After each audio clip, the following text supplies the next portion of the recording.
خداوند کا شکر کرو کیونکہ وہ بھلا ہے کہ اس کی شفقت ابدی ہے۔ الہوں کے خدا کا شکر کرو کہ اس کی شفقت ابدی ہے۔ مالکوں کے مالک کا شکر کرو کہ اس کی شفقت ابدی ہے۔ اسی کا جو اکیلا بڑے بڑے عجیب کام کرتا ہے کہ اس کی شفقت ابدی ہے۔ اسی کا جس نے دنائی سے آسمان بنایا کہ اس کی شفقت ابدی ہے۔ اسی کا جس نے زمین کو پانی پر پھیلایا کہ اس کی شفقت ابدی ہے۔ اسی کا جس نے بڑے بڑے نیر بنائے کہ اس کی شفقت ابدی ہے۔ دن کو حکومت کرنے کے لیے آفتاب کہ اس کی شفقت ابدی ہے۔ رات کو حکومت کرنے کے لیے ماہتاب اور ستارے کہ اس کی شفقت ابدی ہے۔ اسی کا جس نے مصر کے پہلوٹوں کو مارا کہ اس کی شفقت ابدی ہے، اور اسرائیل کو ان میں سے نکال لایا کہ اس کی شفقت ابدی ہے۔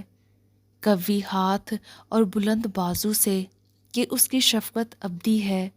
اسی کا جس نے بحر کلثم کو 2 حصے کر دیا کہ اس کی شفقت ابدی ہے، اور اسرائیل کو اس میں سے پار کیا کہ اس کی شفقت ابدی ہے، لیکن فرعون اور اس کے لشکر کو بحر کلثم میں ڈال دیا کہ اس کی شفقت ابدی ہے۔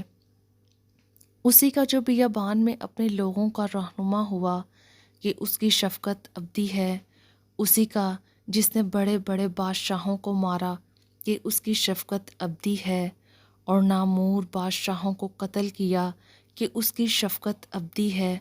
اموریوں کے بادشاہ صہیون کو کہ اس کی شفقت ابدی ہے، اور بسن کے بادشاہ اوج کو کہ اس کی شفقت ابدی ہے، اور ان کی زمین میراث کر دی کہ اس کی شفقت ابدی ہے، یعنی اپنے بندہ اسرائیل کی میراث کہ اس کی شفقت ابدی ہے، جس نے ہماری پستی میں ہم کو یاد کیا کہ اس کی شفقت ابدی ہے، اور ہمارے مخالفوں سے ہم کو چھڑایا کہ اس کی شفقت ابدی ہے، جو سب بشر کو روزی دیتا ہے کہ اس کی شفقت ابدی ہے۔